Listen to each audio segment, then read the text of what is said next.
A princess, you say? A princess? How odd. Well, anything else to say? No, that is all of my information. Well, back in the wall then. No, please. You have nothing to tell me, so back in the wall. No, Rondine is actually a zombie. Please, no, it's so lonely in there. Ladies, gentlemen, and masters of all ages, there's a spy. Gentlemen? His name is Fukushigi, and he has information about everyone's favorite villagers. Our villagers, the ones that belong to us because we own Kamura Village through some sort of tyrannical overlordship granted to us due to our clear and obvious power level. Yes, Fukushigi knows their secrets, and while many of them are just nice little lore tidbits that flesh out the characters just a little bit, some of them have much larger implications that I will definitely be going into, as some of the secrets that he's gotten into here are quite juicy. The first of which is about the resident village quest Maiden. Hinoa, the quest Maiden, is really into spicy food. Well, it could be sweet or spicy. She'll eat just about anything. Okay, maybe a little bit tame to start. Anyone who talks to Hinoa probably gets the impression that she... Sorry, can we cut the trumpet? You're supposed to end at the end of the bit. The music is for the cat secret, okay? All right. Anyone who talks to Hinoa probably gets the impression that she enjoys food. She really does like telling people about how much she enjoys food, and she literally walks around holding sticks of dango just all the time. So, you know, what, Fukushigi, up until this point you have not lived up to your reputation. Find things that are juicier. The second message that he has for you is about the Elder himself. Fugen the Elder is really a big Kohoot lover! He even keeps 3 of them. Ichiho, brother-in-arms, Nim, teller of tales, and scouting chief Sanra. Ichiho fought alongside Elder Fugen when he was still a hunter. Now it's gone into retirement with Fugen. Elder Fugen treats all his Kohoots like members of his family. How so very heartwarming. It makes me want to purr. Then purr, motherfucker. Okay, that one gets a bit more interesting, though. Fugen had 3 Kohoots, and us hunters don't, so that really is a unique characteristic for Tim. Not to mention saying that one of them fought alongside them. And while we do technically take our Kohoots on the hunt, they are our scouters, I do feel like this implies a much more closely involved fighting style together with Fugen and his. Almost like the way that we fight with Palicos and Palamutes. Obviously, Fugen also had a Palico and Palamute as we see them in the village as well, but things like this definitely make you wonder what his hunting style was truly like.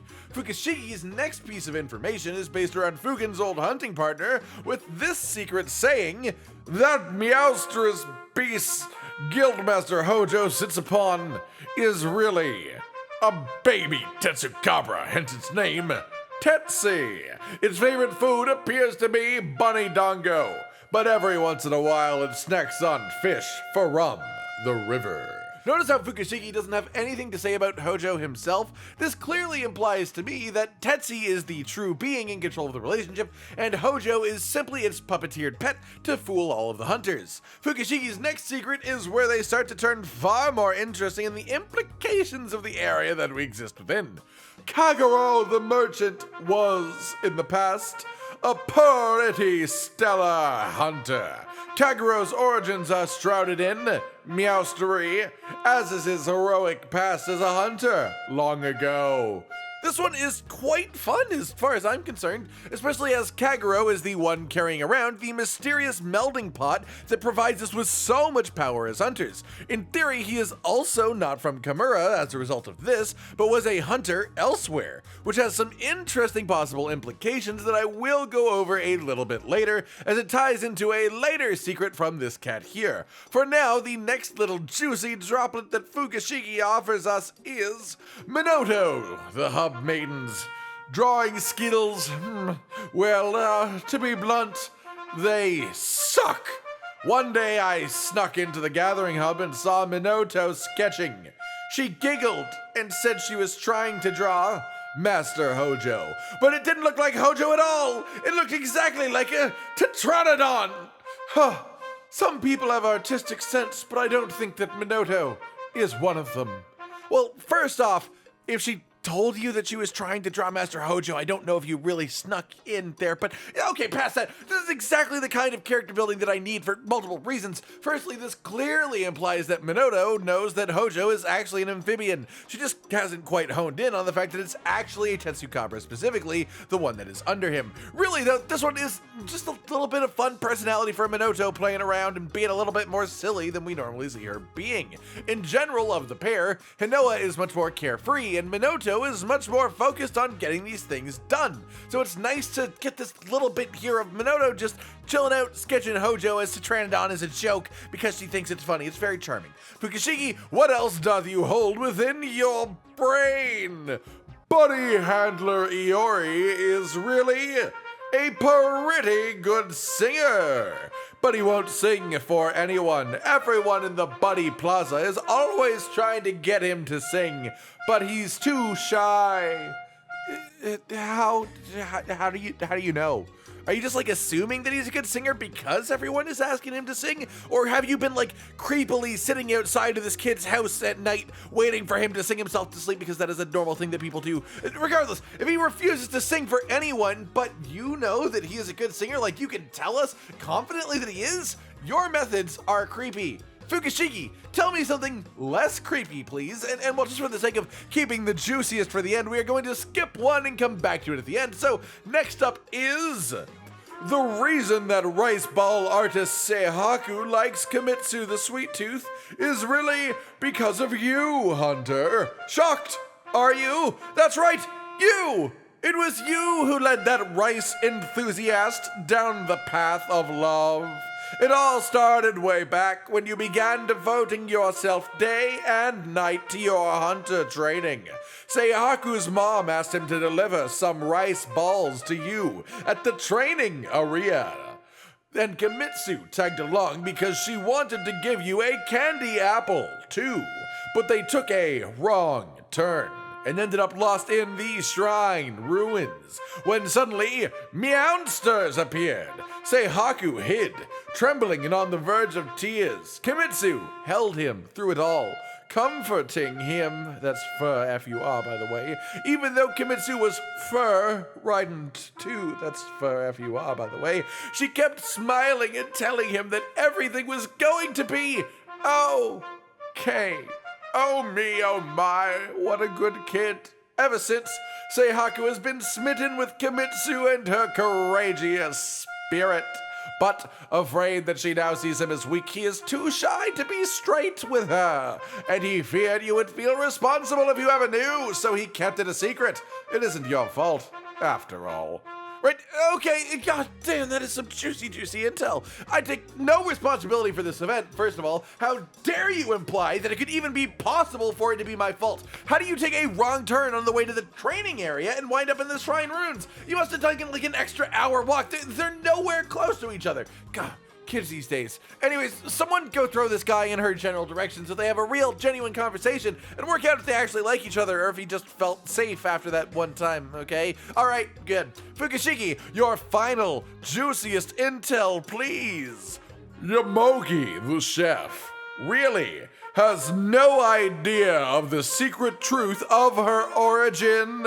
In fact, most of the villagers have no idea about it either. So treat this knowledge with care. When Yamochi was but a babe, she was brought to Kamura by a Wyverian hunter for safekeeping. After that, the Wyverian was never heard from again, so the village ended up taking Yamochi in. The only people who know who she is or where she came from are Elder Fugen, Master Hojo, Hinoa, and Minotto.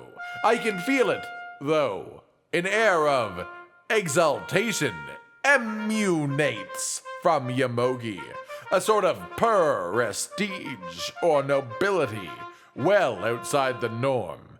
Perhaps she was born into a distant aristocracy or more. But well, now I'm just speculating.